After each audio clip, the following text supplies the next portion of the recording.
सुहानी के सीने में अचानक तेज दर्द उठा जब वह रसोई में चाय बना रही थी। उसने एक हाथ से किचन स्लैब को कसकर पकड़ लिया और दूसरा हाथ अपने सीने पर रख लिया। उसे सांस लेने में दिक्कत हो रही थी। उसने अपने पति पवन को, जो कि थोड़ी देर पहले ही ऑफिस से आया था, आवाज लगाई पर गले से आवाज ही नहीं निकली। बड़ी मुश्किल से वो खुद को संभाले खड़ी थी।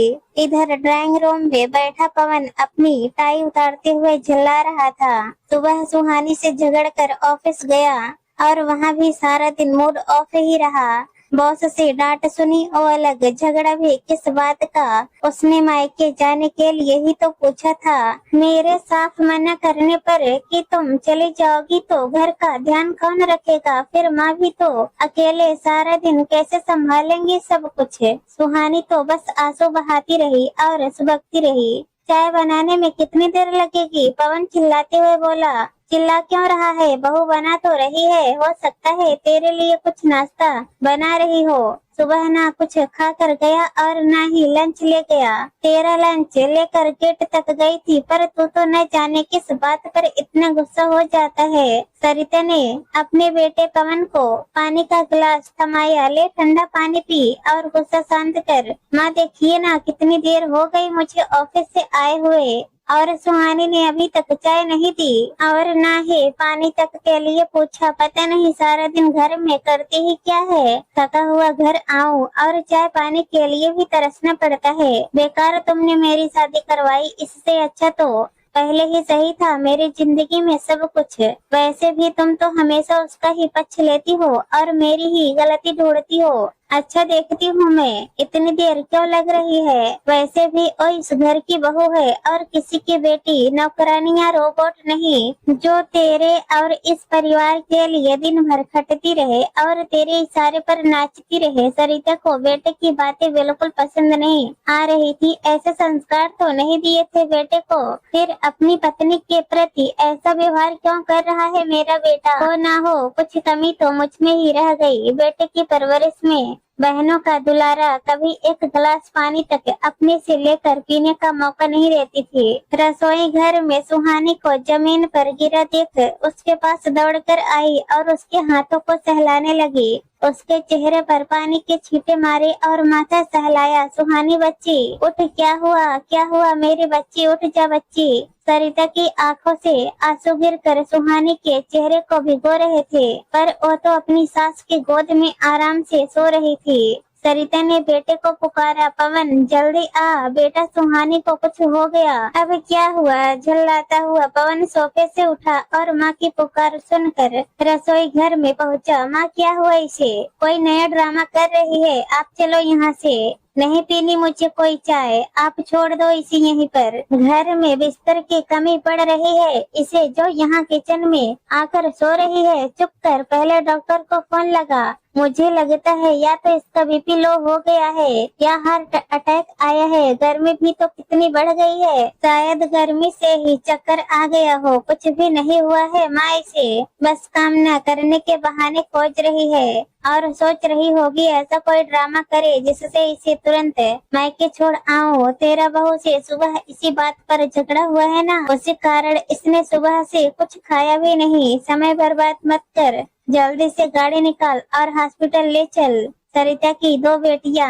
और 1 बेटा है। दोनों बेटियों की शादी के बाद बेटे पवन की शादी के समय उसके मन में सिर्फ यही ख्याल था कि दोनों बेटियों के ससुराल जाने के बाद बेटियों की कमी से घर के सोनेपन को एक बेटी ही मिटा सकती है और घर में रौनक बरकरार रख सकती है। इसलिए उसने मन में सोच लिया था कि वो सास नहीं बल्कि माँ के समान ही अपनी बहू का ध्यान रखेगी। वो भी तो बेटियों की माँ है और जैसा व्यवहार दूसरे की बेटी के साथ करेंगी ठीक वैसा ही व्यवहार तो उसकी बेटियों के साथ भी उनकी सास करेगी। भले उसने अपने जीवन में कितने भी कष्ट सहे हैं, सास और ससुराल वालों के तानों का शिकार नहीं है, पर अपनी बहू को बेटी की तरह ही मानेंगी। पवन भले गुस्से में कुछ बोल रहा था पर वो सुहानी को बहुत प्यार करता है, इसलिए तो उसे अपने से दूर कहीं जाने नहीं देना चाहता था। डॉक्टर ने बताया कि सुनैना प्रेग्नेंट है। कई बार महिलाओं को गर्भधारण के बाद इस तरह की समस्या आ जाती है। यह खबर सुनकर जहां पवन के पैर जमीन पर नहीं पड़ रहे थे, वहीं सरिता घर में फिर से इतने सालों बाद किलकारी गूंजेगी सोचकर ही रोमांचित हो रही थी। सुहानी को जब होश आया और उसने अपनी सास को अपने माथे पर हाथ फेरते देखा तो उसके मन से आवाज आई कि तू तो बहुत ही भाग्यशाली है जो तुझे सरिता जैसी सास मिली। सरिता ने सुहानी की मां को फोन पर यह खुशखबरी देते हुए कहा, समधन जी आप लंबा प्रोग्राम बनाकर आइएगा। यहाँ सुहानी जब तक आपके साथ रहना चाहे आप यहीं रहिएगा हमारे घर। जानती हूँ इन दिनों वो अपने मन की बात मुझसे ज्यादा आपसे खुल कर बता पाएगी। उसे क्या खाने का मन है या क्या करने का मन है। सुहानी की माँ अपनी बेटी के ससुराल में आ तो गई, पर लोग समाज का डर उसे सता रहा था कि लोग क्या कहेंगे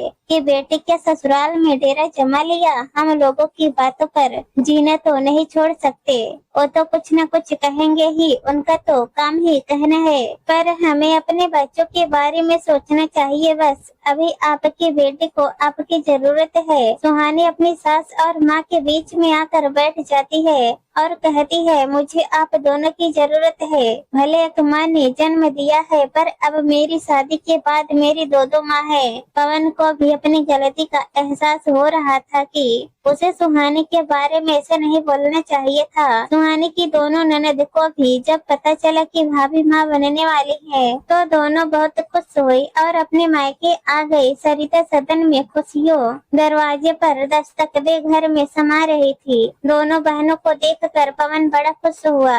देख, जैसे तुझे अपनी बहनों का यहाँ आना अच्छा लगता है और उनका भी मायके आने का मन करता है, वैसे ही सुहानी भी है ना। उसे भाई बहन और उसका भी मन करता होगा एक साथ समय बिताने का। शादी के बाद अपने खोने के रिश्तों को भुला दे एक लड़की, यह उचित तो नहीं। पवन ने अपने कान पकड़ उठक बैठक करते हुए कहा, समझ गया, अब कभी नहीं सुहानी से झगड़ा करूंगा। जब वो मायके जाने के लिए बोलेगी, जी मेरा मायका ससुराल दोनों जब एक ही घर में है तो मुझे कहीं जाने की जरूरत नहीं। कुछ महीनों बाद सुहानी ने जुड़वा बच्चों को जन्म दिया, एक बेटा और एक बेटी। मैं भी बेटियों की माँ बन गई। सुहानी ने जब अपनी दोनों माओ से कहा, तब सामने खड़ी दोनों ननद हंसकर बोली, बेटियां नहीं, एक बेटी और एक बेटा है। ध्यान से देखो भाभी। हाँ तो बेटे की शादी के बाद एक और बेटी आएगी ही ना, तो बन गई ना बेटियों की माँ। सब खिलखिला उठे। सच में यही सोच अगर सब रखे तो ससुराल में लड़कियों को मायके की कमी कभी नहीं अखरेगी।